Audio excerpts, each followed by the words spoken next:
అందరికీ నమస్తే అండి.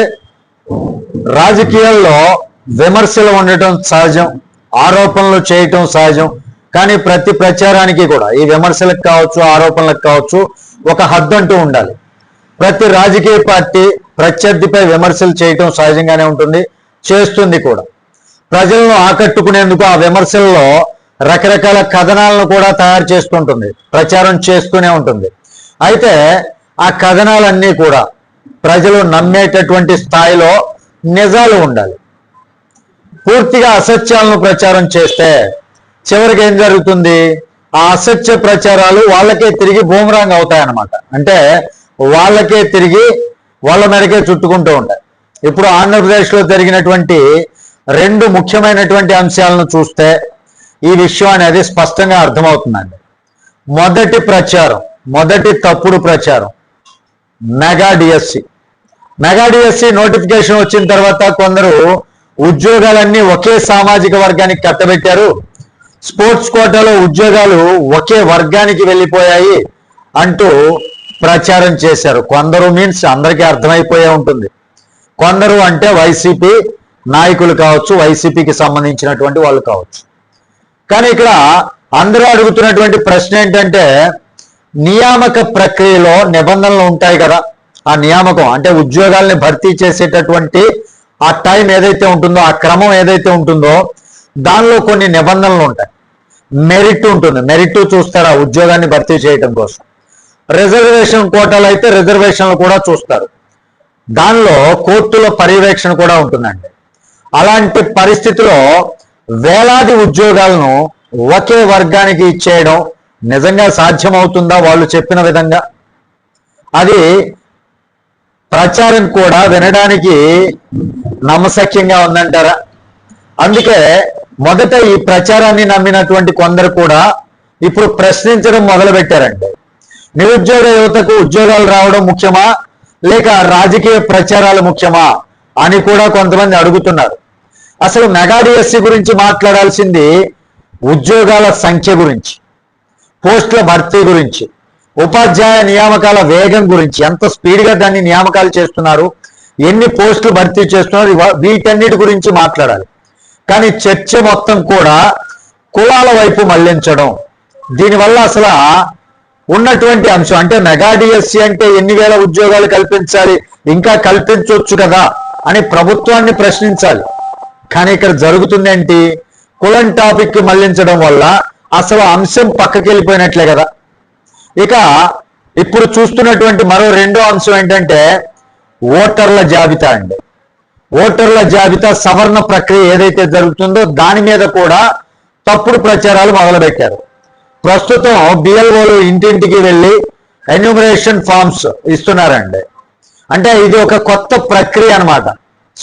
ఇది కొత్త ప్రక్రియ ఏం కాదు. భారత ఎన్నికల వ్యవస్థలో ఎన్నో సంవత్సరాలుగా కొనసాగుతున్నటువంటి ప్రక్రియలో భాగమే. ఇక్కడ చాలా మంది ప్రజల్లో ఒక సందేహం కలిగిస్తున్నారండి.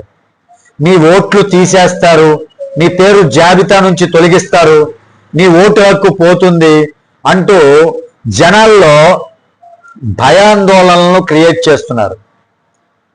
ఎందుకంటే పాపం జనాలకి ఏం తెలుసు?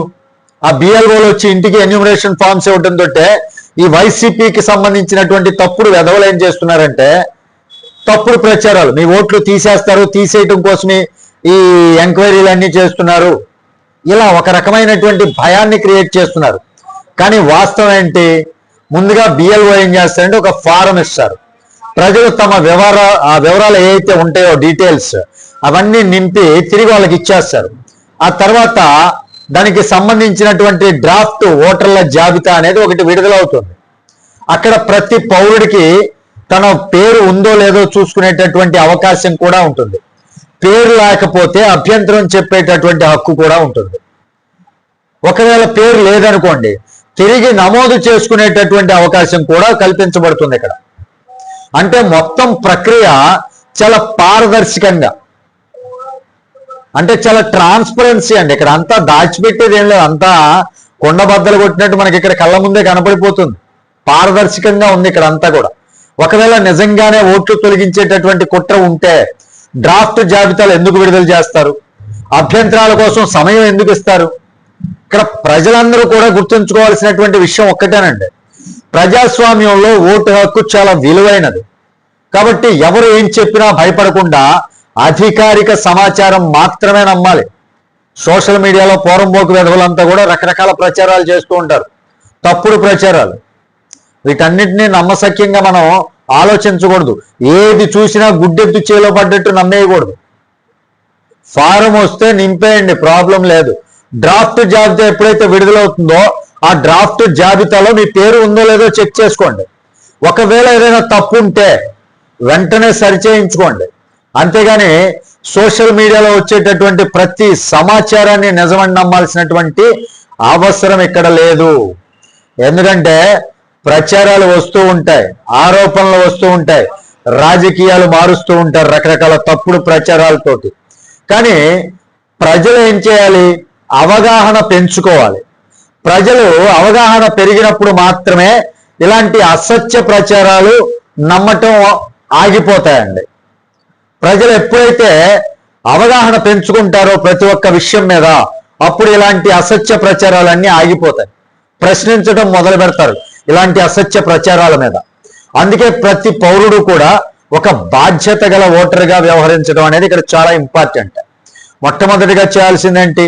వాస్తవాలను తెలుసుకోండి, నిజాలను పరిశీలించండి. చాలా నిజాలు చెప్పేటటువంటి ఛానల్స్ ఉన్నాయి. ఆ తర్వాతే ఒక నిర్ణయానికి రావాలి. అంతే తప్ప తమ యొక్క రాజకీయ స్వలాభం కోసం, తమ యొక్క లబ్ధి కోసం మాట్లాడేటటువంటి ప్రతి ఒక్క రాజకీయ ప్రచారాన్ని కూడా నమ్మామనుకోండి, అక్కడ మునిగిపోయేది ఓటర్లు, అంటే సామాన్యమైనటువంటి ప్రజలు. ఇది నా విశ్లేషణ మాత్రమేనండి. మరి దీనిపై మీ అభిప్రాయం ఏంటి అనేది కామెంట్ చేయండి, నేను కూడా తెలుసుకుంటా. వీడియో నచ్చితే ఖచ్చితంగా లైక్ చేయండి, షేర్ చేయండి, ఛానల్ని సబ్స్క్రైబ్ చేయటం మాత్రం మర్చిపోవద్దు దయచేసి. మీ సపోర్ట్ నాకు కొండంత బలం. Thank you very much. తిరిగి తరువాతి వీడియోతో మీ ముందుకు వస్తాను. అప్పటి వరకు సెలవు. జై హింద్.